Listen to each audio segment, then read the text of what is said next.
All right, awesome. We are live, and hello everybody. Just waiting for everybody to come. Okay, amazing. Hi people. Hi, this is Katin 3 edition third. So welcome everybody. I'm going to stop speaking in English in a moment. So I would just like to thank you all for coming, and I would like to thank first of all Alexis, and thank you Gina as well for organizing the event. And yeah, have fun, guys. Thank you. Buenas tardes y bienvenidos a Scala Team en su tercera edición. Mi nombre es Gina, soy reclutadora IT y estoy muy contenta. Estamos todos muy felices de contar con su presencia. En esta tarde tenemos un invitado especial con un tema muy interesante, pero antes de eso quisiéramos darle la palabra unos minutos a mi compañera Agata. Está en Polonia y va a mandarles un mensaje en estos momentos. Agata, are you there? Yes, I am. Thank you, Vale. Gina. Hello, everyone. My name is Agata, and I'm a part of the business development team at Scalac.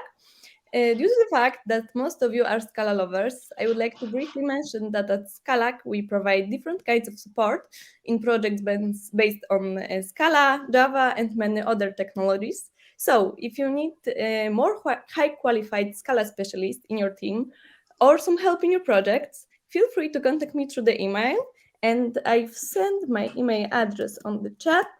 So, thank you guys, and I wish you a great meetup.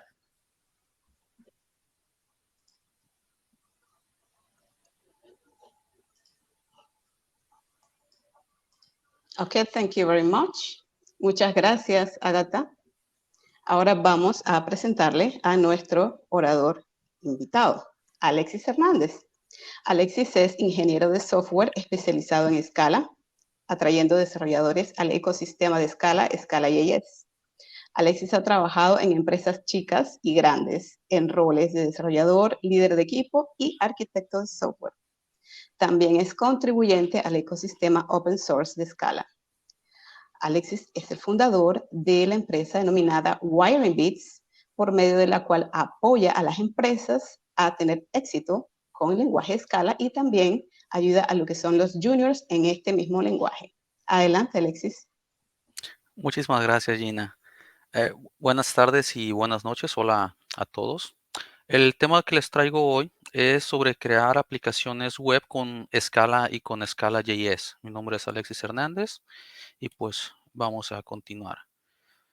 Gina ya dio una muy buena introducción sobre mí, pero básicamente aquí tienen un poco más de los detalles que podría resaltar. Podría mencionar que tengo una plantilla para crear extensiones de Chrome y de Firefox usando Scala.js, la cual está en GitHub. Aquí está el link. Al final van a poder ver el link a la presentación. Así como también soy ahora mismo el maintainer del plugin de SBT para crear extensiones de Chrome y Firefox usando Scala.js. He trabajado un buen rato con Scala y la parte de Scala.js. He estado siendo advisor de otras empresas para ayudarles a poner dirección en sus equipos sobre cómo usar Scala de una manera que les funcione. Y pues tengo el rol de Principal Scala Consultant en Wiring Beats. La agenda es sencilla para el día de hoy. Les voy a dar una introducción sobre este proyecto que les estoy presentando. Les voy a mostrar una pequeña demo de un par de minutos. Hablaremos sobre la arquitectura de cómo está construido el proyecto, algunos detalles que me gustaría resaltar y poner al final de la presentación. Y como les mencionaba en el video donde los invité a esta presentación, les voy a presentar una sorpresa que espero que les guste. Entonces estén atentos. Empezamos con la introducción donde hablamos de que en el mundo web hay muchas aplicaciones web que se consideran tradicionales, que es decir, son el tipo de aplicaciones normales o comunes, lo que ves frecuentemente. Y estas tienen una lógica que es bastante común. Ya habrán visto Facebook, LinkedIn, GitHub, por poner algunos ejemplos. Todas ellas tienen lo mismo. Tienen una parte para registro de cuentas, módulos para hacer autenticación de usuarios, de quién está haciendo qué request, una manera de verificar el correo electrónico con el cual te registras, forma de recuperar tu password en caso de que lo olvides. Y muchas veces, aunque ustedes no lo puedan ver, tienen lo que viene siendo un panel de administrador donde pueden ver todos esos detalles internos, métricas y cosas que normalmente los usuarios no van a ver. Esto aplica también en aplicaciones más pequeñas. En vez de Facebook o LinkedIn, imagínate al dueño de una papelería, imagínate a los managers de una agrícola o cualquier otra aplicación para una pequeña y mediana empresa. Normalmente quieren lo mismo, quieren una manera de hacer autenticación, registro de usuarios, un panel de administrador, etcétera, etcétera, etcétera. Y bien, para no seguirlos aburriendo con el tema, ya hablamos que esto pues está en todas partes, pero ¿qué pasa cuando tú quieres o decides usar Scala y Scala JS en este tipo de aplicaciones? Bueno, la realidad es que difícilmente encuentras algo y tienes que empezar a hacer todo de cero. A lo mejor no de cero del punto que vayas a tener que escribir tu propia librería de encriptación o de JWT o todo eso, pero tienes que ir a buscar librerías para decir con cuál vas a trabajar para hacer la autenticación, con cuál vas a trabajar para hacer la parte web, con cuál vas a trabajar para conectarte a base de datos, etcétera, etcétera, etcétera. Para alguien que ya tiene muchos años de experiencia con Scala y sabe moverse bien por el ecosistema, pues ya tienes un conjunto de librerías que confías y usas, con el cual te sientes cómodo, vas, las agarras, las unes y ya sabes cómo hacerlo. Pero cuando eres una persona que jamás ha tocado el ecosistema de Scala, pues vienen y te bombardean y te das cuenta de que Scala es el lenguaje de programación que más librerías diferentes tiene para hacer parsing de JSON. Para los que no sabían, pues tenemos, hasta hace unos años éramos el lenguaje con más librerías para hacer manipulación de JSON. Por mencionar algunos ejemplos, tenemos PlayJSON, tenemos Circe, tenemos Argonaut, tenemos UPCall y la lista sigue, sigue, sigue y sigue. Imagínate como alguien completamente nuevo en un ecosistema, ¿qué escoges? Todas unas tienen sus ventajas y tienen sus propias desventajas también, pero puede ser abrumador. Entonces, con esta plantilla que estamos manejando nosotros, pues realmente la meta es que ya no te preocupes. Puedes llegar directamente a un proyecto que ya tiene todo ese core, toda esa base, ya tomó las decisiones por ti, para bien o para mal. Para los nuevos puede ser particularmente útil.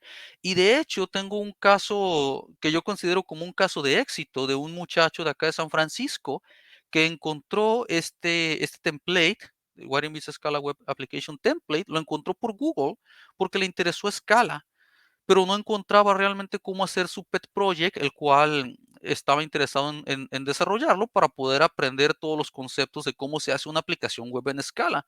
Por Google dio con la plantilla y pues estoy muy orgulloso de decir que gracias a la plantilla, esta persona, este developer, tuvo una grata experiencia con Scala y el developer venía de PHP.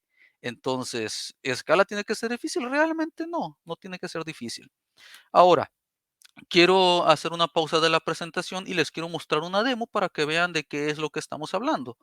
Si alguien me puede confirmar que el video se puede ver, por favor. Gina.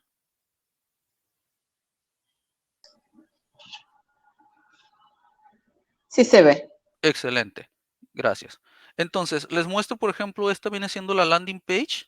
Aquí tiene algo de contenido, tiene su header, tiene su footer y arriba tiene su navigation bar con los botones usuales, el about, los botones para registro de usuarios, el botón de login, un formulario, validaciones, una captcha, etcétera, etcétera. Entonces aquí en este video de la demo se está llenando el formulario, se resuelve el cacha, se crea una cuenta, te dice lo usual de este flujo donde se te mandó un correo electrónico para verificar que la cuenta te pertenece. Tenemos un email temporal acá generado con TempMail donde nos llega el correo de verificación. Tenemos un link para confirmar nuestra cuenta. Le damos confirmar correo electrónico, nos carga la plantilla de nuevo y ahora estamos en la página para hacer el login. Cargamos el formulario con nuestras credenciales, hacemos login y como pueden ver en la barra de navegación, ahora tenemos opciones diferentes. Tenemos la del dashboard y la de perfil y la de sign out, cosa que no estaba antes. Al momento de dar la página a la pantalla de profile, podemos ver que tenemos los datos del usuario y así como una manera de actualizar la contraseña que tenemos. Obviamente este es un ejemplo bastante simplista, pero te debería dar la idea de todo lo que el proyecto ya incluye, o bueno, toda la plantilla, todo lo que ya incluye. Ahora, aquí hay otro pequeño video de 30 segundos donde estamos hablando sobre el portal de administrador. Hemos hecho algo bastante interesante usando una librería llamada React Admin, que esta librería te crea todo el UI para poder administrar datos. Y nosotros escribimos un backend bastante sencillo que lo que hace es que toma una configuración como lo que estás viendo aquí y basado en eso te va a exportar una tabla de Postgres para que la puedas manipular usando React Admin. Aquí en la homepage de la plantilla tienen el hipervínculo para poder probarla, así como el usuario y el password. Esto es algo totalmente público. Y ya abriendo ese hipervínculo, ustedes pueden ver, por ejemplo, los usuarios que se han registrado y han probado la plantilla. Pruébenlo ustedes. Acá tienen la lista de usuarios, tienen los datos, pueden hacer ordenamiento por alguna columna, pueden exportar los datos, pueden ver un, un registro de un usuario, así como también actualizarlo.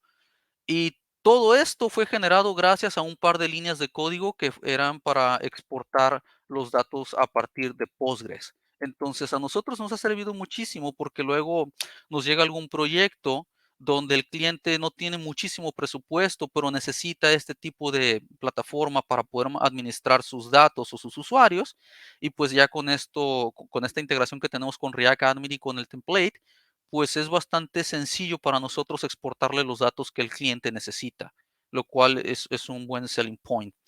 Y al final de eso, como cualquier otra aplicación necesita, pues ya tenemos integrados muchos scripts de deployment. No estamos usando nada fancy al estilo containers, Kubernetes, Nomad, ni nada de eso. Simplemente son unos scripts de Ansible que te ayudan a hacer un deploy de toda tu aplicación completa a un servidor Linux en Ubuntu. Por ejemplo, una instancia de S2 o un droplet de DigitalOcean. Y el punto es relativamente fácil. Con un clic tú puedes venir, ejecutar el script y vas a tener los cambios en tu servidor. Entonces aquí los estoy ejecutando. Como ven, hay unos playbooks que se llama server.yaml, admin.yaml y web.yaml, que implica que quiero hacer deploy de las 3 aplicaciones. Tú puedes actualizar este comando para solo hacer deploy de una de las aplicaciones en vez de las 3. Se hacen los pasos. Voy a adelantar el video para hacerlo más rápido y brincarme lo que no va. Acá se muestra un poquito de la configuración que se usa, como el dominio donde estamos haciendo el deploy. Acá se ve Admin Application URL y Web Application Domain. Y aquí se ve a qué dominio se está haciendo el deploy de todo esto y a qué servidor. Entonces, con esto, el template y sus scripts van a hacer el deploy completo, desde instalar el JDK, desde configurar Nginx, desde traerte el certificado SSL para tu dominio. Y aquí hay un ejemplo de donde se ven los logs que la aplicación ya está corriendo en el backend. Ahora se está haciendo el deploy del frontend. Ya se hizo el deploy del frontend. Y después, perdón, ya terminó el deploy del frontend y ahora va con la aplicación de administrador y ¡pum! Allí en lo que viene siendo en un minuto puedes tener tu servidor actualizado solamente con unos scripts. Y esa era la parte de la demo. Ahora, vamos a continuar con la presentación, pero antes de moverme a la siguiente sección me gustaría saber, ¿tiene alguien alguna pregunta o comentario hasta ahora? Sí, Alexis. Cristian nos pregunta, ¿qué pasa para integrar con acá actores o streams?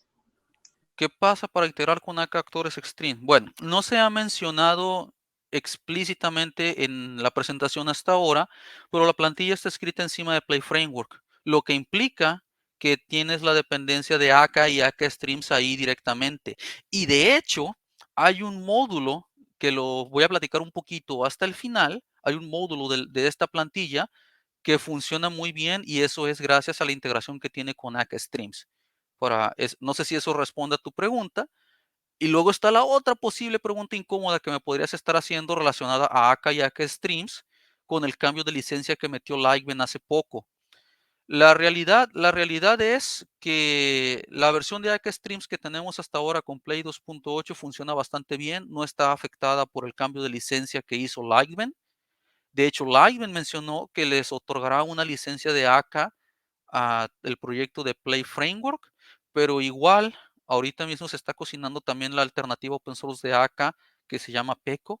Entonces ya se sabrá qué decide hacer el equipo de Play Framework con el cual estamos en contacto frecuentemente. Si se migran a Peco, pues tendremos que migrar a Peco también, y si no, pues ya se sabrá. Pero por el momento la versión de ACA que viene con Play Framework funciona bastante bien. No sé si eso responde tu pregunta o si hay alguna otra pregunta o comentario. Acá Cristian responde que sí. Por el momento no tenemos más preguntas. Excelente, pues vamos continuando. Entonces, vamos viendo un poquito la parte de la arquitectura de este template o aplicación, cómo funciona, cómo se ve. Bien, en la parte de la infraestructura, ya les he mencionado algunos temas como que se hace deploy a la nube, que se usa Nginx, que puedes usar un droplet de DigitalOcean, una instancia de S2, bla, bla, bla, bla, bla, bla, bla. También mencioné que se usa Postgres. Entonces, todo empieza con la parte del usuario. Por ejemplo, si eres un usuario administrador, o eres un usuario regular, que es quien entra directamente al template con privilegios normalitos. Cuando llega un request, este viene y pega directamente a Nginx. Si tú quisieras, puedes meter Cloudflare, por ejemplo, acá en medio, para tener protección de distribuir de nail of service o caché y ese tipo de cosas. Pero igual Nginx también ya está algo configurado para manejar la parte de la caché. Pero pues siempre puede ser útil y hay clientes que nos solicitan la parte de Cloudflare. Por simplicidad no viene incluido aquí. Esto que vemos aquí, pues ya es lo que está en la nube, que es la parte de Nginx, que está dentro de un servidor de Ubuntu. En teoría debería poder funcionar con otros Linux como Debian, Arch Linux, pero realmente lo que tenemos soportado nativamente es Ubuntu. Entonces, si llega un usuario administrador o un usuario regular a pedirle datos a Nginx, este va a decidir, ¿están invocando el frontend, o sea, la aplicación web, o están invocando la API? Si están invocando la API, pues Nginx tiene que venir y hablar con la aplicación del servidor de Scala. Si están invocando el frontend, pues Nginx tiene los static assets guardados en el file system y pues ya este decidirá por la URL y el dominio si le da los assets de admin o le da los assets de la aplicación web. Si llega a la parte del servicio de Scala, pues este ya empezará a procesar el request, hará la autenticación y dependiendo de qué es lo que se necesite hacer, puede que contacte al servicio de emails. Por ejemplo, cuando nos acabamos de registrar en la demo, se manda un correo electrónico y para eso tenemos el servicio de email que está en la nube, pero no está montado en nuestro server. Por ejemplo, estamos usando Simple Email Service de Amazon, pero puedes usar Postal o alguna otra API y hay muchísimas opciones. Y también está invocando a la instancia de Postgres para guardarle y pedir datos. La arquitectura es bastante sencilla, cabe en un solo servidor. Y la razón por la que Postgres no está ilustrada dentro del servidor es porque tú puedes escalar horizontalmente este servidor poniendo varias instancias y todo funciona exactamente igual y tienes un load balancer allí con una instancia o varias instancias de Postgres. La arquitectura es muy sencilla y eso nos ayuda también a que los deploys sean bastante simples. Ahora, en la parte del código, ¿cómo se estructura toda la aplicación? Pues tenemos un esquema de módulos donde hay un build SBT en la raíz del proyecto y dentro hay muchos módulos. Por ejemplo, todo inicia en lo que vienen siendo las aplicaciones. Por ejemplo, la aplicación de administrador, la aplicación web o la aplicación del servidor. Y estas empiezan a compartir un core que está optimizado para compartir tanto código como sea posible dentro de lo que es las aplicaciones web y la aplicación del servidor. ¿Y qué implica eso? Pues implica que hay muchísimos problemas que simplemente ya no pueden ocurrir, como por ejemplo que tengas un request en el backend que necesite un argumento y que el frontend esté desactualizado. Pues resulta que no, porque no puede pasar porque el frontend se compila con el código del mismo backend. Y aquí es donde empieza todo, en una librería que se llama Common, donde tenemos principalmente modelos que se están compilando a Scala y a Scala.js. Encima de Common tenemos una librería que se llama UI, que básicamente se compila solo para Scala.js y este es el core que se comparte entre la aplicación web y la aplicación de administrador.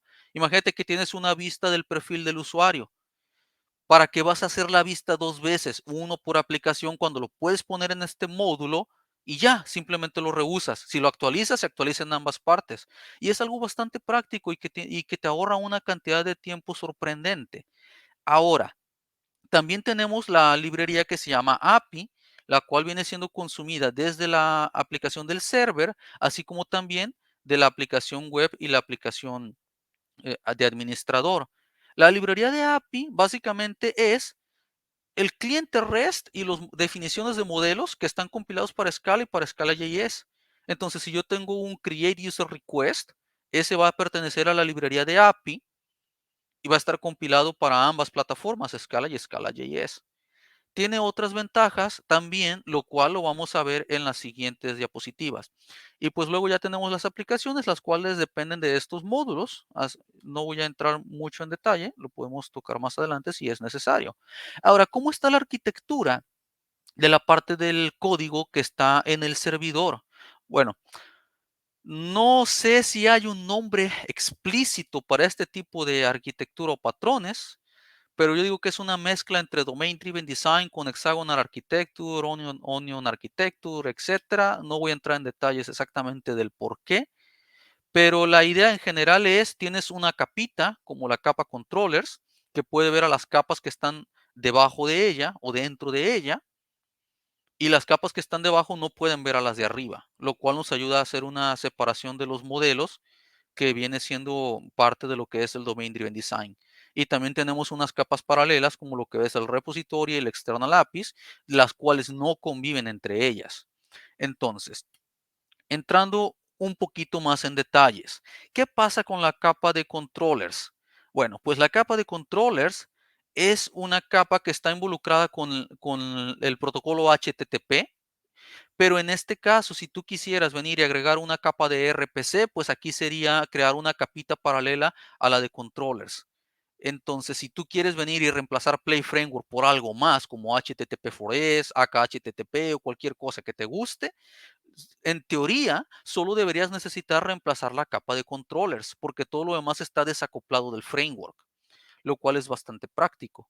La responsabilidad que tienen una capa de controllers en este proyecto sería, llega un request, lo voy a decodificar, es decir, me llega un JSON, lo transformo en un modelo tipado de escala o un case class, voy a hacer la autenticación si es necesario, voy a delegarle el trabajo a otra capa, acá estamos, le voy a delegar el trabajo a otra capa que normalmente sería para el action, y con el resultado que tenga lo voy a codificar en la respuesta que espera el cliente. Normalmente sería JSON. Voy a definir si tengo que regresar un status 200, si tengo que regresar un 400, un 404. Todo eso se define aquí en la parte de la capa HTTP o la capa de los controllers. Después tenemos la capa de los actions. Es bastante similar a la capa de controllers y aunque podría parecer innecesaria a primera vista, esta capa de actions nos permite implementar todo el mecanismo o las reglas de negocio siendo agnósticos al framework o al protocolo.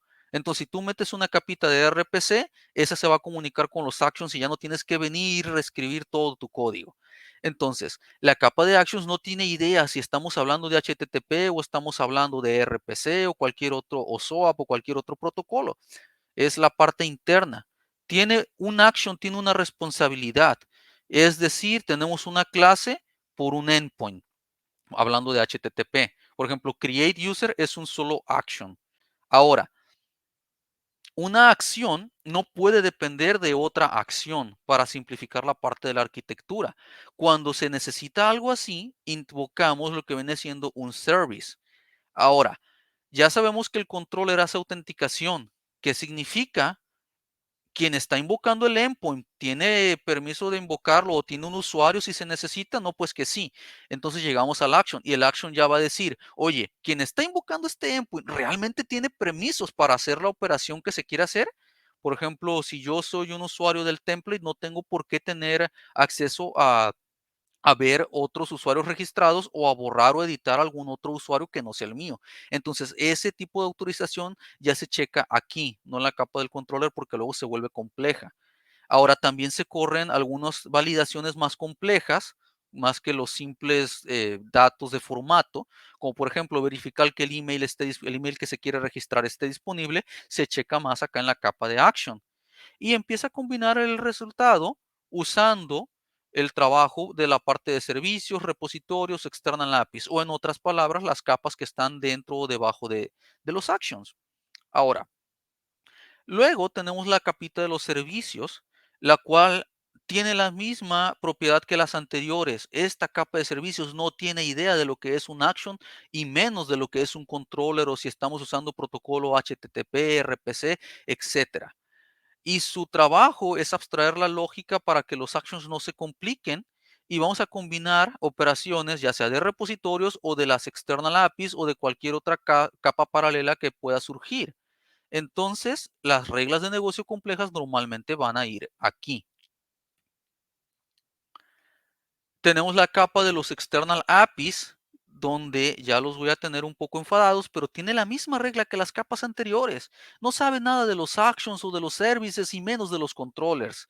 Y ahora, el external API sabe o su responsabilidad es, si yo tengo un servicio externo, como por ejemplo Amazon Simple Email Service, External APIs sabe cómo lidiar con ese servicio, con Simple Email Service. Nada más. Eso sería una clase de External APIs. Tiene sus propios modelos para lidiar con esa External API y ya. Y por supuesto que External APIs no tiene conocimiento de lo que viene siendo una capa repositorios porque es una capa paralela. Entonces un modelo de base de datos no puede llegar acá a External APIs. Para eso es el Common Models que tenemos. Una manera de ver qué va en External APIs y qué no, o cómo va una clase es, imagínate que puedes sacar el módulo de External APIs a una librería externa. Imagínate que haces un Simple Email Service Client y tú dices, esto es útil, le puede servir a mis compañeros de otro proyecto o de otra empresa. Pues esto en teoría lo podrías copiar, pegar en un módulo completamente aislado al template, lo podrías publicar y todo debería de poder funcionar bien siempre y cuando tú reemplaces y agregues la librería de External APIs aquí como dependencia. Entonces, es como estar creando una mini librería, vaya. Ahora, ¿qué pasa? Me olvidé mencionar, pero eso lo voy a mencionar aquí. Pues External APIs realmente no tiene reglas de negocio. Él sabe cómo enviar un email, pero no sabe si un usuario tiene permiso de enviar un email. Eso es responsabilidad de servicios o acciones. Ahora, el repositorio tiene una propiedad similar a todas las anteriores. Nada de tener que lidiar con services, actions, controllers, menos External APIs. Y lo que normalmente son repositorios es interactuar con datos. Por ejemplo, tenemos un user repositories que es el que sabe cómo lidiar con usuarios, cómo crear un usuario, cómo actualizar el estado a que solicitó un token para resetear su contraseña. Sabe cuándo decidir si necesitamos propiedades de una transacción SQL o no. Como por ejemplo, si tenemos que poner una isolation level de serializable o si una conexión así normalita con autocommit no sirve. Eso lo decide el repositorio. Por tanto, no está completamente exenta de las reglas de negocio porque tiene que saber algo, pero se tratan de minimizar. Pero el hecho de que tenga un poco de conocimiento de reglas de negocio nos ayuda a que si queremos enviar un token a un usuario para que pueda resetear su password, como los tokens se guardan en base de datos, pues se hace una operación atómica. Se cambia el estado del usuario y se guarda el token en una misma operación.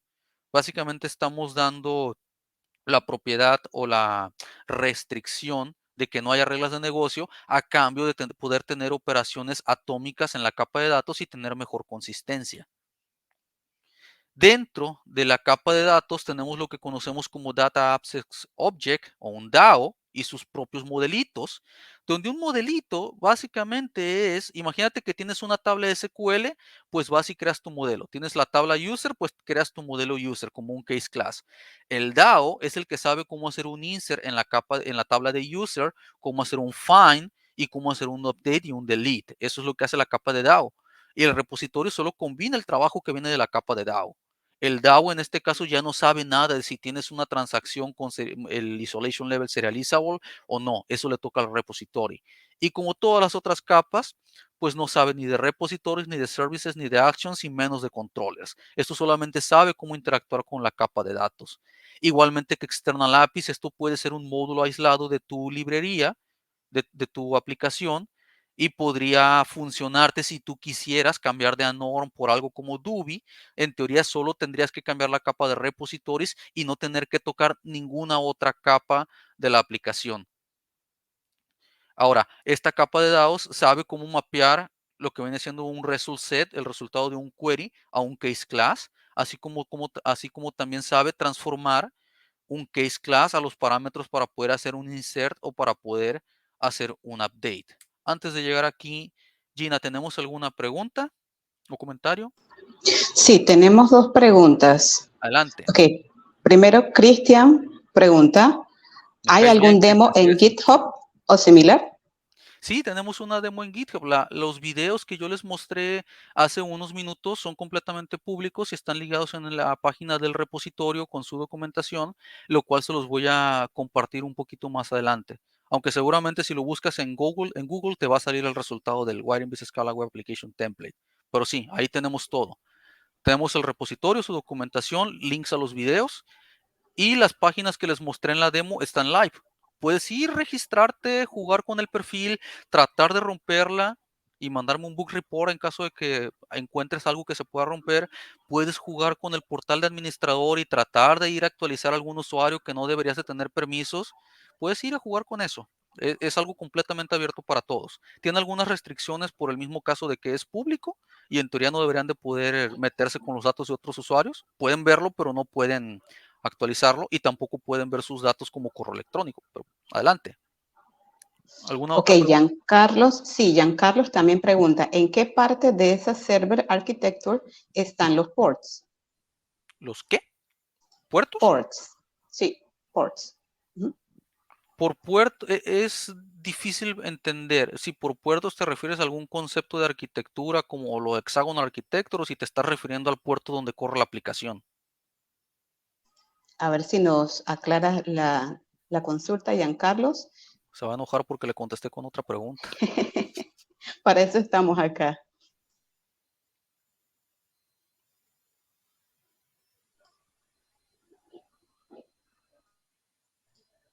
Ok, mientras tanto, recuerden que pueden compartir todas sus dudas y comentarios en la sala de chat. Si no, seguimos Ok, avanzando y ahorita regreso y contesto ok. esa pregunta. Giancarlo señala, dice, exacto, hexagonal. Ok, la parte de hexagonal. Bien, la parte de esto de los ports, que no me quiero equivocar porque luego con la teoría no soy tan bueno, estamos usando una librería que no se muestra aquí en esta parte de la arquitectura que se llama Kinemain o chimenea, la cual es como un model mapper, le das un modelo y te lo transforma en otro. Por ejemplo, cuando estás transformando algo que viene de los repositorios con el modelo de datos, el action toma eso y va y le pone, ok, el resultado punto into get user info response y Kinemain se encarga de hacer la transformación y te detecta errores de compatibilidad de modelos en tiempo de compilación. No está del todo explícito, pero así es como se viene haciendo. ¿Tienes alguna otra pregunta o vamos continuando? Pues por ahora no, podés Vale, seguir. gracias, Gina. Ahora, ¿qué tal la parte del el paradigma de programación en cómo está escrito este proyecto o este template? Bien, como todos seguramente saben, Scala tiene tres paradigmas principales. Está el imperativo, que básicamente es el Java sin punto y coma, por así decirlo. Tenemos el otro extremo, donde tenemos el Purely Functional Programming Paradigm, donde todo tiene que ser un IO o todo tiene que ser un efecto, llámale como quieras, hasta donde tienes que hacer un log, lo tienes que ir a meter en un IO, o tagless final o todo ese estilo. Se parece mucho a Haskell. Y tenemos el otro que es un meet in the middle, que yo lo llamo pragmático, otras personas lo llaman diferente, pero básicamente es tratar de sacar lo mejor de los dos mundos, hacerlo puramente funcional, donde parezca práctico y factible, pero donde se empieza a complicar o vuelva el código tan complicado como para que un nuevo lo entienda, mejor lo evitamos. Y podemos usar un side effect o podemos usar futures sin ningún problema y todo funciona. Entonces, en esta parte vamos a hablar un poquito de algunos detalles que quiero resaltar, como lo que les mencionaba antes. Realmente Scala tiene la fama de ser complicado, pero no tiene que ser así.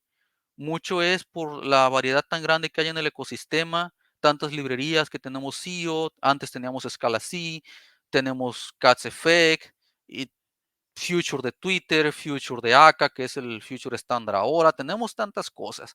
La realidad es que Scala no tiene que ser complicado. Entonces, sí nos hemos enfocado mucho y seguimos enfocando en tratar de simplificar el uso del template para poder atraer nuevos usuarios a la comunidad de Scala. Bien, en Wiring Bits ya lo hacemos, contratamos personas que no tengan nada de experiencia en Scala, les impartimos un poco de training y siempre empiezan con algo del template para que se vayan familiarizando con los conceptos.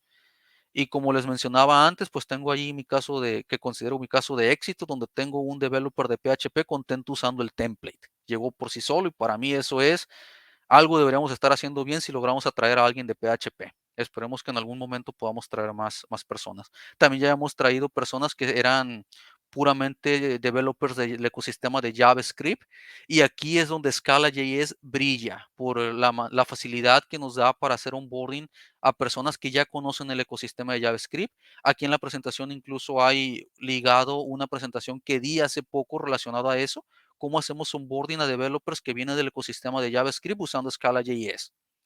Y pues en general, nos pueden traer un bug fix en su primera semana o incluso en sus primeros días siguiendo este tipo de pasos. Ahora, la parte del frontend que tenemos con Scala.js, ya les mencionaba la filosofía que tenemos de usar métodos pragmáticos. Entonces, tratamos de apalancarnos de todo el ecosistema de TypeScript y React, por lo que usamos una librería que se llama Slinky, donde es básicamente un wrapper encima de React.js. Y usamos Scalable Typed para poder generar los facades de Scala.js de manera automática sin tener necesidad de estarlos escribiendo nosotros. Scalable Typed ya genera esto para la mayoría, siempre y cuando tengamos un TypeScript definition disponible en Definitely Typed. Ahora, usando este template hemos resuelto algunos problemas que son bastante comunes. Por ejemplo, ¿no han visto que luego hay alguna página que está haciendo alguna operación y en el login va y te muestra tu progress indicator, de una bolita que está cargando o una rayita arriba como GitHub que te dice que está cargando, pero luego haces otra operación y no lo muestra? O en algunas partes le das login y te bloquea el botón para que no le estés dando clic un montón de veces. Los que han tenido internet lento saben a qué me refiero. Y en otras partes no, en otras partes le das clic y le puedes dar clic 20, 30 veces y te va a mandar 30 requests. En algunas partes ves que si sale un error te lo van a mostrar e incluso te van a dar la opción de reintentar y en otras partes no. Entonces, con esto, nosotros hemos hecho una utilería para poder hacer o tener este comportamiento de manera nativa sin mucho esfuerzo. Aquí estamos viendo un loader, no se ve muy bonito, no soy muy bueno con el frontend, pero ahí se ve el progress indicator que dice loading cuando está cargando datos. Ustedes lo pueden ver en el template. Vayan y pongan en Chrome que tienen internet lento, lo configuran en el DevTools y van a ver el progress indicator. O pónganle que no tienen internet y van a ver cómo les muestra un error como aquí. Dice la red no está disponible y te da la oportunidad de reintentar sin que tengas que recargar toda la página. Y todo esto se hace con un componente de React que hemos creado, se llama Asynchronous Component, el cual se usa de esta manera. Para los que ya saben Scala, no van a ver nada prácticamente raro en esto, quizás fuera de la macro que se llama React, que viene de Slinky, la cual no es estrictamente necesaria, pero bueno, básicamente esto pinta un componente, le llamamos el async component, que va a pintar este tipo de dato que se llama getCurrentUser.response. Se imaginarán que estamos trayendo al usuario actual que está autenticado y acá le mandamos las propiedades y una sería el fetch, que es cómo se van a traer los datos. Y pues bueno, esto regresa un future y dice, ok, vamos a usar el API client y tráeme al usuario actual, el cual se va a autenticar basado en una cookie. Tenemos otra función que se llama render, que es cuando yo tengo el getCurrentUser.response, píntamelo. Y esto va a venir a pintar el edit user form, que es la parte donde se editan los datos del usuario, pasándole las propiedades y los datos que ya tenemos. Si esto falla, en automático te va a mostrar el error, el botón para reintentar. Si está yendo por el server y todavía no vuelve, te va a mostrar tu progress indicator, solo con estas pocas líneas de código. Obviamente es flexible lo suficientemente como para que puedas venir a sobreescribirle el progress indicator, pero no lo estoy haciendo por cuestión de simplicidad. Entonces, esa es una de las cosas muy bonitas de lo que más me gusta de este frontend en el template. También tenemos lo que vienen siendo modelos fuertemente tipados que se usan tanto en el frontend como en el backend. Usamos lo que le llaman el correct by construction, que implica si tienes un tipo de dato o la instancia de un tipo de dato, es porque el tipo de dato realmente ya está validado. Lo cual implica que tú ya no tienes por qué preocuparte en saber si tienes que volver a validar los datos ya en el backend o en el formulario, sino es si tengo la instancia, es que yo sé que es válido, lo cual nos ahorra muchísimo tiempo en la parte del desarrollo. Usando estos pequeños modelos, nos apalancamos para construir lo que vienen siendo formularios o datos que van en formularios, los cuales también ya están validados. Entonces, no va a pasar el hecho de que digas, ay, es que se me olvidó validar que el email tuviera el formato correcto. No, si lo haces de la manera que lo estamos haciendo, eso simplemente no va a pasar porque ya el frontend lo va a construir en automático. Este tipo de formularios tipados también te va a decir cuando un request se puede mandar al servidor. ¿Cuándo se puede mandar? Pues cuando todo el formulario tiene datos válidos, así como poder darte los errores. Y tiene una propiedad bastante interesante que es cuando un request te llega al server, tú ya sabes que el formulario se validó en el frontend, pero tú también sabes que si ya lo pudiste decodificar del JSON a un modelo, tú ya sabes que todo el formulario que va ahí ya tiene las validaciones. Tú ya sabes que el email tiene el formato correcto, que el nombre tiene el formato correcto, que algunas otras validaciones del formulario ya corrieron y por eso tienes tu modelo. Y aparte de eso, las validaciones que tienes en el servidor son las mismas que tienes en el frontend. Nada de que, ay, es que cambié algo en el servidor y se me olvidó cambiarlo en el frontend y ahora no me deja mandarlo. Hay algunos bancos con los que me ha tocado que luego vas, registras tu contraseña, le pones tus 20 caracteres generados con un password manager y todo muy bien. Y luego llegas a la pantalla de login y te dice contraseña incorrecta o ni siquiera te deja meter los 20 caracteres. ¿A nadie le ha pasado eso? A mí me ha pasado en algunas páginas y es súper, súper molesto. A veces ni hay manera de recuperar la contraseña hasta que marcas por teléfono. Entonces, con este tipo de herramientas, ese problema simplemente ya no existe. Y a lo mejor no se puede notar en principio para un developer, pero como experiencia de usuario, pues la verdad es que tus usuarios te lo van a agradecer. ¿Cómo se ve un modelo tipado?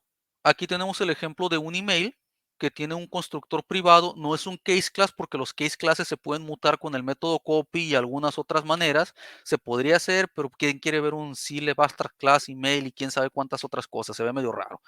Entonces, acá define lo que es un método validate, el cual tiene un string y regresa un validation result que dice que sería similar a un option, donde va a tener dos tipos de estados. El valor ya está validado y tienes un email o no lo tienes, tan sencillo como eso. Y aquí de hecho lo creamos con un option y lo transformamos en un validation result.valid cuando se cumple con el regular expression.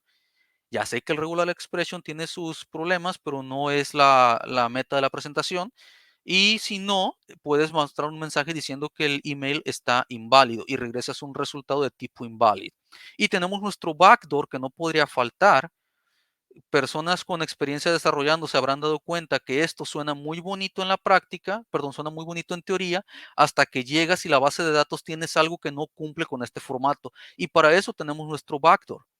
Esto solamente se usa o en test o cuando estás cargando datos de base de datos y no quieres que truene el programa cuando estás cargando datos. Por experiencia es lo que yo les recomiendo. Habrá quien esté en desacuerdo y está bien. Ahora, así es como se ve un formulario que está compuesto de este tipo de datos ya validados o modelos, donde se están pintando los errores en cada uno de los campos y por ende, como hay campos inválidos, acá ves un mensaje y ves que el botón de Create Account está desactivado. Ahora, ¿quién? No puedo verlos, pero piensen ustedes, ¿quién ha intentado testear alguna vez el frontend cuando involucran formularios? Usando Cypress, usando Selenium o cualquier otra herramienta que se les ocurra. Los que les ha tocado se habrán dado cuenta que es un gran dolor de cabeza porque los tests normalmente son bien flaky, a veces funcionan, a veces no, a veces la pantalla se pinta, a veces no se pinta como la esperabas, a veces se tarda más de lo esperado, etcétera, etcétera, etcétera. Hemos creado un par de herramientas que van aquí, donde toda la parte del formulario se abstrae en un modelito que se llama el form data, aquí está, lo cual no depende de ningún frontend. Eso implica que se puede compilar para el backend si tú así lo quieres, aunque no tiene mucho caso. Pero la gran ventaja que esto nos da, como estamos definiendo, por ejemplo, aquí que se necesita un email, estamos definiendo que el CAPTCHA tiene que estar definido y estamos definiendo una manera de sacar el tipo de dato ya validado, en este caso el forgot password request, que es en un optional, y esto solamente lo vamos a tener si todos los datos están validados. ¿Qué implica con todo esto? Que tú puedes venir a usar UTest, MUnit, Scala Test o cualquier otra herramienta de testing y puedes hacer pruebas del comportamiento de tu formulario. Decir, si yo le meto los datos inválidos, ¿me da el error que yo espero? No, pues que sí, no, pues que no. Si yo le meto un dato inválido, ¿me da el modelo del request? No, pues que sí, no, pues que no. Que si yo tengo un dato opcional, que en este caso el CAPTCHA no es opcional, pero supongo que sea opcional, por ejemplo, last name, si es opcional, ¿me da el request o no me lo da? Porque sí me lo debe dar. No, pues que sí. Toda esta lógica tú la puedes hacer en Scala Test directamente y con eso pruebas que el comportamiento de tu formulario funciona de la manera que tú lo necesitas. Y ahora con el Form Data, usando estas reglas, el Form Data puede decidir si el botón de Submit está activado o desactivado sin necesidad de que tú te tengas que meter con esa lógica. Ahora, ¿cómo se definen los requests que van para la API? Aquí está, por ejemplo, el Create User Request y el Create User Response. Lo estamos definiendo en un solo case class con su codec de PlayJSON para poder codificarlo y decodificarlo de JSON. Y si ven aquí, no estamos usando strings, estamos usando tipos fuertemente tipados, como el email y también el name que tiene sus reglas. Y esto implica también que si tú quieres mandar un request, no vas a meter el last name donde va el name, porque el compilador va a fallar. Tampoco vas a confundir por orden dónde va el email y dónde va el name, porque simplemente no se puede. O si lo metes al tipo de email, el dato no te va a dar como válido porque no cumple el formato que tiene que cumplir. Esto nos ayuda en muchísimas cosas, pero con esto y con el codec que tenemos acá, al momento de deserializar esto en el backend y tener este request o este case class, tú ya sabes que todo esto ya está validado. Tú ya no te tienes que preocupar que si el email cumple su formato, que si el password tiene más de 20 caracteres, etcétera, etcétera, etcétera. Que si el captcha está presente, tú todo eso ya lo tienes dado por hecho y dado por sentado. Y así es como un controller está interactuando con la parte de los requests, está manejando el request. Ahora tenemos un helper que se llama handle.json-body. Decimos, yo necesito un tipo que es login.request, nada más. Entonces, este login.request, al momento de llegar aquí y poder extraer el body, yo ya no tengo que venir y validar el formato de los datos, ya no tengo que venir a validar el email. Yo ya sé que las mismas validaciones que están en el frontend ya se le aplicaron al backend de manera automática y eso ahorra una cantidad excepcional de tiempo.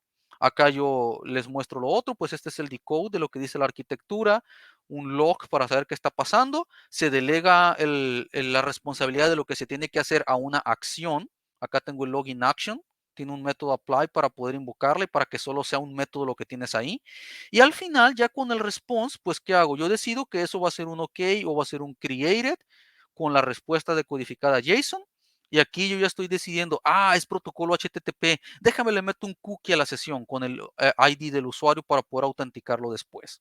Entonces todo esto está en la capa del controller. Imagínate cambiando esto a Tapir o HTTP4S, pues vienes y cambias esto de la sintaxis de PlayJSON y lo haces con tu propio framework. Hasta ahora nunca lo hemos hecho, pero en teoría debería ser relativamente fácil. Ahora, ¿qué pasa con los tests? Que son muy importantes. Bien, ¿quién no ha usado? Ahí piensen ustedes, porque no puedo ver sus comentarios, pero ¿quién no ha usado en algún momento de su vida una base de datos fija en un ambiente de testing? Por ejemplo, te crean una base de datos en DigitalOcean solo para que corras los tests. O vas y te creas una base de datos local usando H2DB, que es una in-memory database, pero que no se comporta igual que la base de datos de producción. O ya de plano tu base de datos local con tus datos para que se estén corriendo los tests ahí. Todo lo que eso implica es que si tú vienes y corres tu aplicación y los tests en algún punto, tienes que limpiar la base de datos antes de volverlos a correr, o si no, los tests van a fallar porque se están ensuciando los tests con una corrida de la aplicación o con una previa corrida de los tests. Entonces, nosotros hemos integrado test containers para que nos cree una base de datos de Postgres completamente limpia con la misma versión que usamos en producción y la tenemos disponible cuando estamos invocando una prueba. Aquí tienen una prueba que invoca un repository para users, que dice, vamos a crear un usuario y tiene que funcionar. Sacando los repositorios, yo digo, ok, el user.createUser, que es el modelito para crear un usuario en base de datos, y es, ok, repositories.users, créalo, dame el future value, porque esto regresa un future, y esto no debe tirar ninguna excepción y que significa que funciona. Yo sé que no hay ningún otro usuario llamado hello@wiringbits.net porque la base de datos que tengo aquí en el scope de este test está completamente limpia con los evolutions recién aplicados. Acá está lo del backdoor que les decía de los modelos tipados, estar usando el trusted, porque sí da un poco de flojera, no lo niego, da un poco de flojera venir a estar validando todo cuando tú ya sabes que los datos que les estás dando son válidos y para esto viene siendo muy útil la parte del trusted backdoor que tenemos ahí. Y esto ya me corre un test usando base de datos real, completamente limpia y que yo sé que después de este test se va a destruir y el siguiente test va a poder definir su hello@wiringbits.net otra vez y todo sin problemas. Vaya que es un principio como de programación funcional. Tienes una función, no estás dependiendo de muchas cosas y no estás encochinando lo que van a hacer otras funciones. Los side effects son controlados. Y ahora, viene otra parte súper interesante. Seguramente a algunos de la audiencia les habrá pasado. Estás creando tu API y luego vas a tu frontend que está escrito con JavaScript, TypeScript o cualquier otra cosa y resulta que agregaste un parámetro y el parámetro no se agregó en el frontend y por eso te está fallando y ahí te tardas una hora debugueando cuál fue el problema. Bien, pues con el API Client que tenemos aquí, que reusa los modelos tanto en backend como en frontend, también podemos aprovecharlo y podemos usar ese mismo API Client que se corre en el frontend, lo podemos utilizar en el backend para invocar los tests, lo cual implica que si yo hago un endpoint y estoy invocando el cliente, yo sé que no voy a tener un problema de que mandé un JSON mal o que me faltó un parámetro que no tiene, sino que yo estoy testeando el mismo comportamiento aquí con mis tests del backend. Cuando me llega el API Client al frontend que ya está compilado para el backend, pues yo sé que eso funciona. Ya no me preocupa por esa capa porque ya la testé, ya tengo los tests y pasa algo similar, pues esto se crea, se aplican los cambios y luego todo se destruye sin afectar tu ambiente. Aquí estamos invocando el getEnvironmentConfig, que es parte del API Client. Estamos verificando pues que sí me dé el reCAPTCHA que estoy esperando. Es un test muy sencillo, hay otros más complicados, pero espero que esto les pueda dar la idea. Y está aquí lo del AutoGenerated UI que les estaba dando, lo que les mostré en la demo. Pueden ir ustedes a la URL y probarlo, los datos son públicos. Y acá está el código para generar esa tabla que ustedes vieron allá. Básicamente dice, quiero exportar la tabla de users. Este es el user ID, viene siendo el primary key. El password y el email es algo que no es exportable, porque en el caso del template, pues todo es público. No quiero que puedan ir a ver el password que la gente ha puesto, aunque no deberán de poner nada bueno, no vaya a ser. Tampoco quiero dejar el email de la gente que está probando la aplicación. Y estoy bloqueando para que ninguna de estas columnas pueda ser editable y tampoco puede ser borrado. Entonces, con esta configuración yo exporto toda la tabla users y todo lo demás pasa en automático. Ven y créate una tabla tokens, una tabla mensajes, le puedes venir a poner otro elemento a esta lista y ¡pum! Ahí tienes tu ítem generado en el admin UI completamente en automático. Imagínate cuánto tiempo te ahorra eso. Acá podrías tener token, email y cuantas otras cosas tú quieras ya con la configuración. Se puede mejorar definitivamente, podríamos hacer que esto venga del application.conf, pero como cambia poco, la verdad es que tampoco le he dado mucha importancia y así nos ha venido funcionando bastante bien. Aquí yo haré una pausa y me gustaría saber si hay alguien que tenga alguna otra pregunta, que ya toqué varios temas diferentes, o continúo. Sí, hay una pregunta de Cristian nuevamente. Él la había hecho hace unos minutos atrás. Bien. Sí, Cristian está muy activado, dice. Pero todo esto es en paradigma imperativo. ¿No hay algo más al estilo acá? Acá es un ecosistema tan grande. Por acá te refieres a acá Streams o te refieres a algo con acá Actors. La pregunta obligada. Y no es todo esto en el paradigma imperativo. Por ejemplo, si ustedes ven funciones como esta del API Client, o sea, regresa un future, pero en general, por ejemplo, esto no produce ningún side effect, está usando STTP y muchas de las otras cosas, por ejemplo, que no estamos usando excepciones, a menos que sean prácticas. Tengo algo con excepciones. Ok, acá Cristian hizo una corrección y dice funcional. Por ejemplo, si tú ves esto, todo esto es funcional. No hay un solo side effect aquí. No hay ningún pedazo de estado que se esté mutando. O sea, todo esto es un case class con sus datos que son valores, o sea, no son mutables.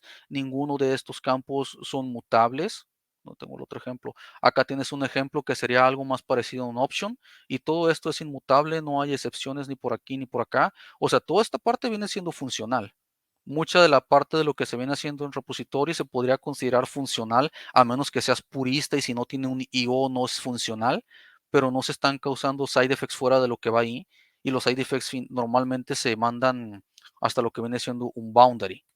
O sea, no es estrictamente puramente funcional, no usa tagless final, pero en general los side effects están aislados hasta lo que viene siendo los boundaries. Los modelos son completamente inmutables, entonces eso es prácticamente funcional hasta cierta medida. De hecho, no vemos en ninguna parte donde estemos haciendo ninguna mutación de datos en todos estos ejemplos. De hecho, no creo que no hay. Podrías ponerte estricto y decir, es que los futures no son funcionales porque se ejecutan en cuanto los lanzas. Sí, sí es cierto, se ejecutan en cuanto los lanzas, pero realmente la mayoría de las aplicaciones no necesitan más que esos, al menos en mi experiencia. Y de hecho los futures se componen muy bien usando AK Streams, que es otro de los módulos que se está usando acá. No tenemos más preguntas por el momento, Alexis.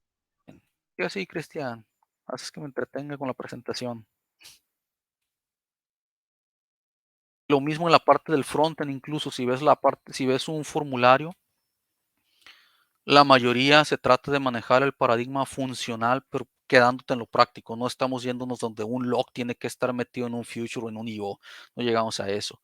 Ahora bien, el proyecto ha venido mejorando mucho. Este proyecto empezó, honestamente no me acuerdo, pero ya debe de tener más de 2 o 3 años. Ha venido mejorando mucho últimamente. Ahora tenemos una documentación mucho más clara sobre cómo estar haciendo onboarding a las personas nuevas a lo que viene siendo Scala.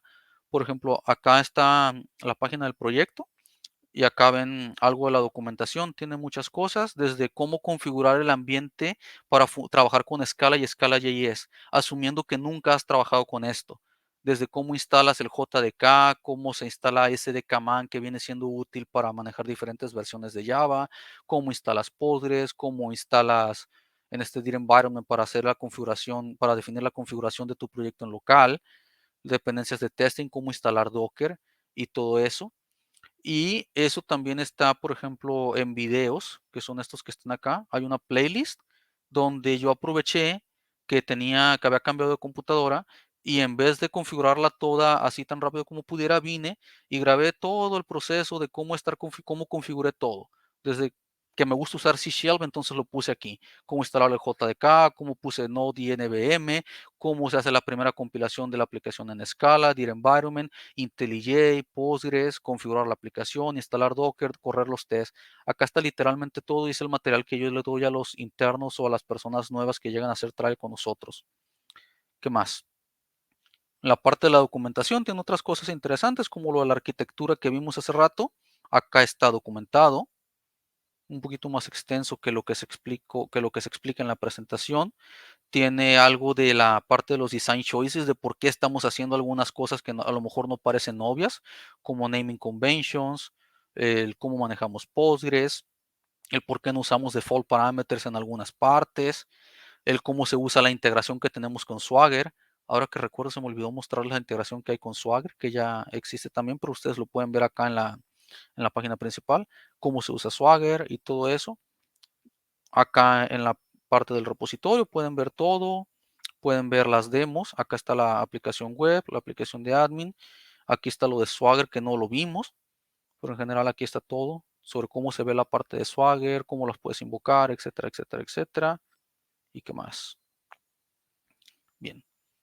Hay un screencast que es muy útil para los nuevos, para que a lo mejor no se vuelvan expertos en Scala, pero que sepan cómo trabajar con la plantilla. Por ejemplo, acá es un screencast que me agarré a hacer toda la implementación de un background job processor usando AK Streams. Cristian preguntaba sobre AK, pues esto usa AK Streams. Y acá está todo el screencast desde donde se agarra el feature hasta donde se hacen los tests, se arreglan las broncas que salen, se testea y se crea el pull request. Todo completamente está acá. documentado. Es material que también le paso a las personas nuevas que llegan acá. Lo que me falta mucho de documentar es la parte del frontend. Los formularios y cómo se componen es algo que todavía no he podido documentar, pero pues poco a poco. Y entonces acá también está el PR de los background jobs. ¿Y esto qué implica? Por ejemplo, cuando se manda un correo electrónico no se manda eagerly o right away. Se mete a una tabla de Postgres, una tabla de notifications. Bueno, realmente eso era antes. Ahora se mete como una tarea de send notification. Hay un background job processor que está conectado a la fuente de datos que es Postgres. No sé si por acá lo puedo ver. Por ejemplo, acá hay una tablita para el background job. ¿Y por dónde podríamos ver eso? Por ejemplo, acá está el payload del background job, que uno podría hacer send email. Es lo único que estamos haciendo ahorita que se hace en el background, pero hay una tarea, déjame la busco. A lo mejor va a ser más fácil que use control F. Acá está. Background Job Executor. Por ejemplo, acá está una task que lo que hace es, se conecta a una fuente de datos que es un ACK string que viene de acá. Tiene una configuración de throttling. Dice que corre un background job de manera concurrente por ahora.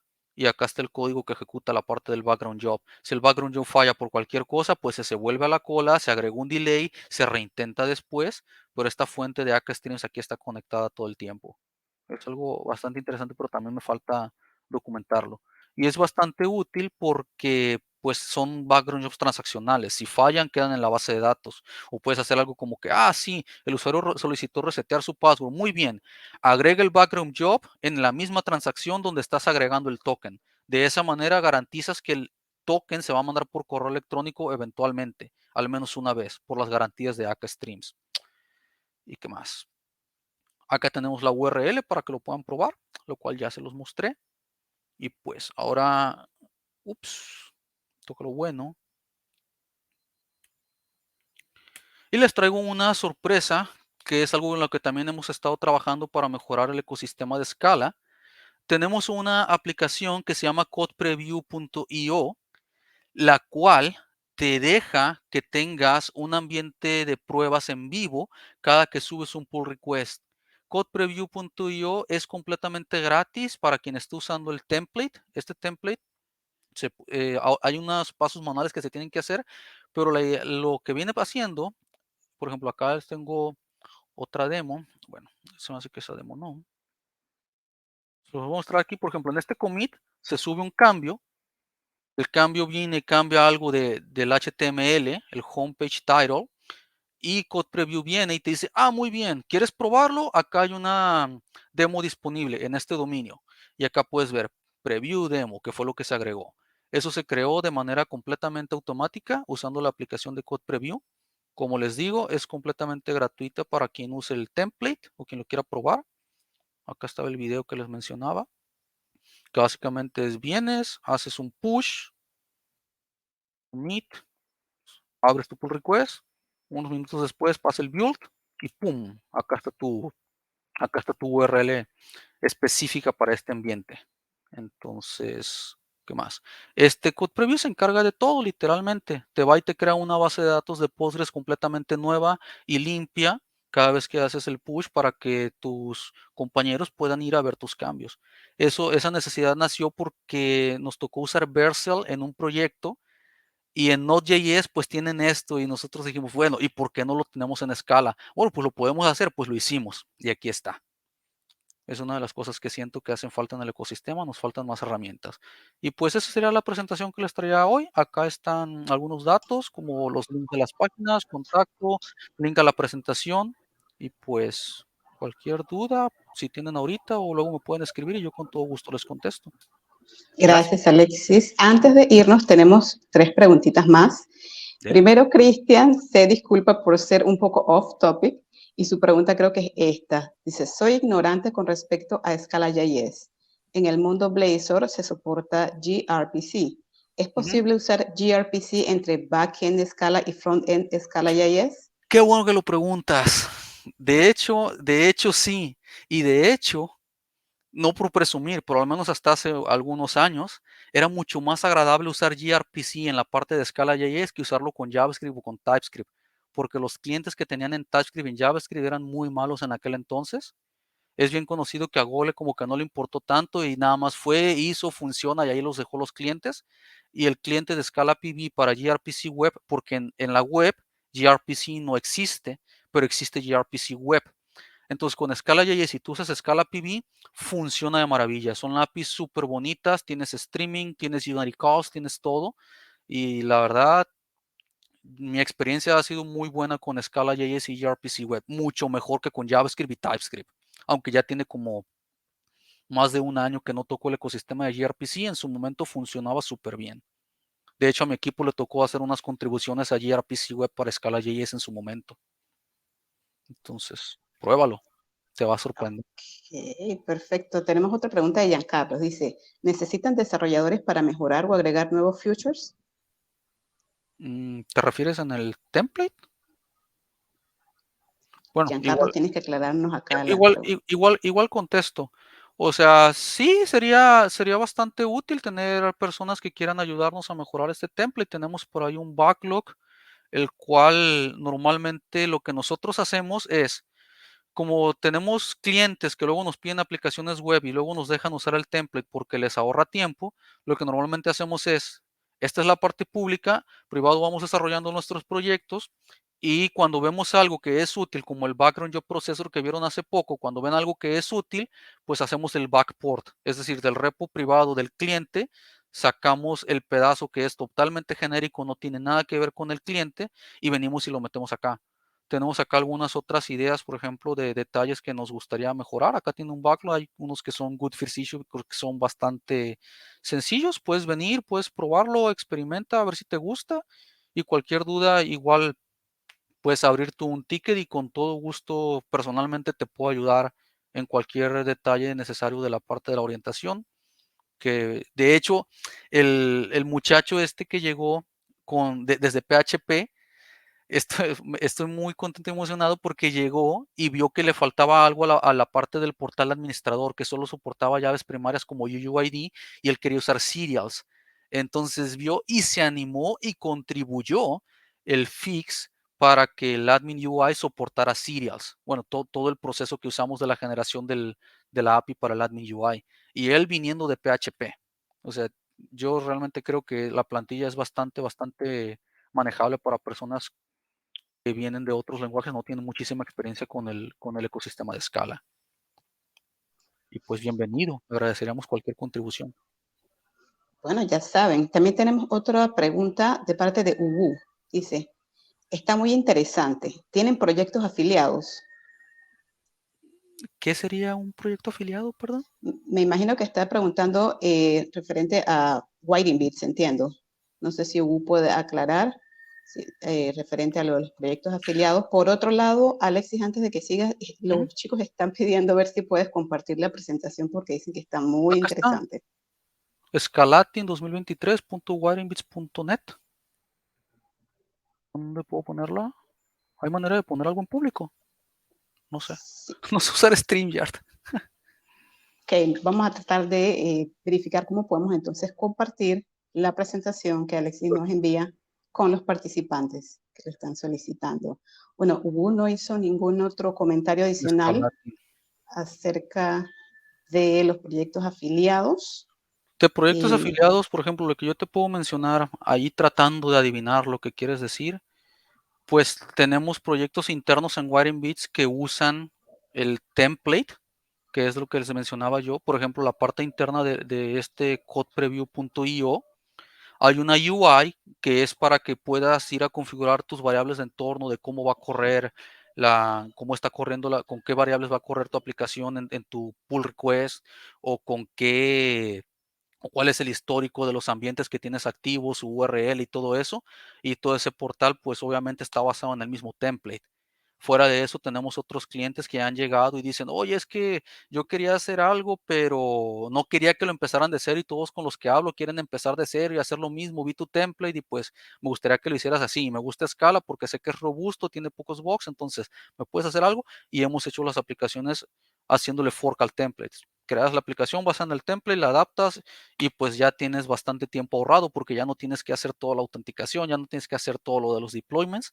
Y la verdad es que con Code Preview, si todo lo de Code Preview funciona, la verdad es que va a quedar bien chilo, como diríamos acá en mi zona, bastante padre, porque estamos trayéndonos un poco el ecosistema de Node.js y JavaScript a escala, que bien le hace falta.